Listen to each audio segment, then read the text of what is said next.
हाय दोस्तों, मैं सलभ जैन आपका स्वागत करता हूं ओरा न्यूज़ के एक फ्रेश एपिसोड में। चागोस आइलैंड को 60 साल बाद ब्रिटेन ने मॉरिशस को सौंपा। पीएम मोदी ने कैसे कराई ऐतिहासिक डील। ब्रिटेन ने चागोस द्वीप समूह की संप्रभुता मॉरिशस को सौंपने वाली डील साइन कर दी है। मॉरिशस के पीएम नवीन रामगुलाम के समर्थन के लिए भारत और पीएम मोदी का आभार जताया है। हाइलाइट्स: ब्रिटेन ने 60 साल बाद चागोस द्वीप समूह मॉरिशस को सौंपा। एक ऐतिहासिक समझौते में पीएम मोदी की भूमिका निर्णायक रही। मॉरिशस के प्रधानमंत्री ने भारत के पीएम मोदी का आभार जताया।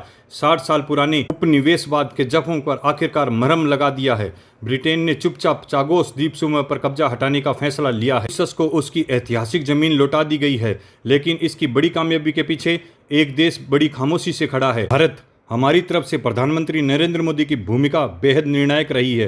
हालांकि बिना शोर शराबे के गुरुवार को ब्रिटेन ने मॉरिशस के प्रधानमंत्रियों कीर स्टारमर और नवीन रामगुलाम की डिजिटल समारोह में उस समझौते पर हस्ताक्षर किए। इसके तहत चागोस द्वीप समूह इसमें रणनीतिक रूप से अहम डिएगो गार्सिया भी है, मॉरिशस को सौंप दिया गया है। इस सौदे का ऐतिहासिक बताते हुए मॉरिशस ने भारत के प्रधानमंत्री मोदी को धन्यवाद कहा है। भारत के विदेश मंत्रालय ने इस समझौते को लंबे समय से चले आ रहे चागोस विवाद को शांतिपूर्ण और अंतर्राष्ट्रीय कानून के आधार पर समाधान बताया है। चागोस आइलैंड का इतिहास: यह समझौता सिर्फ कागज पर दस्तखत नहीं है, यह उपनिवेशवाद के उस दौर का अंत है जब बिना पूछे जमीनें छीनी जाती थी और स्थानीय लोगों को बेदखल कर दिया जाता था। 1965 में मॉरिशस को स्वतंत्रता मिली। उससे ठीक पहले ब्रिटेन ने चागोस द्वीप समूह पर उसे अलग कर दिया था। द्वीप के हजारों निवासियों को निकाल दिया गया था। डिएगो गार्सिया पर अमेरिका ने बम बरसक और नौसेना अड्डा बना लिया। अब यह अड्डा मॉरिशस की जमीन पर होगा। हालांकि ब्रिटेन ने 99 साल की लीज पर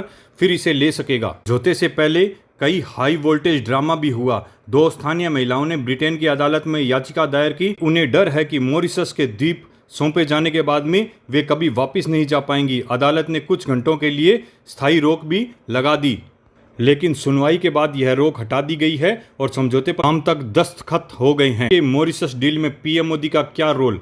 अब यह सवाल है कि पूरी प्रक्रिया में भारत और प्रधानमंत्री मोदी की भूमिका क्या रही।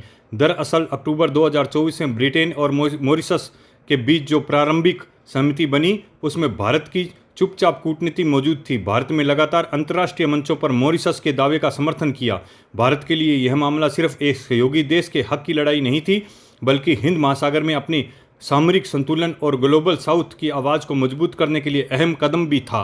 मॉरिशस के प्रधानमंत्री नवीन रामगुलाम ने सीधे तौर पर पीएम मोदी का नाम लेते हुए आभार प्रकट किया। उन्होंने कहा कि भारत की लगातार कूटनीति, सहायता और भरोसे ने नई संघर्ष को मुकाम पर पहुंचाया है। चागोस द्वीप समूह की वापसी मॉरिशस के लिए आत्मसम्मान की वापसी है। भारत के लिए यह एक नैतिक जीत है जो उपनिवेशवाद के खिलाफ एक ऐतिहासिक सोच को दोहराती है।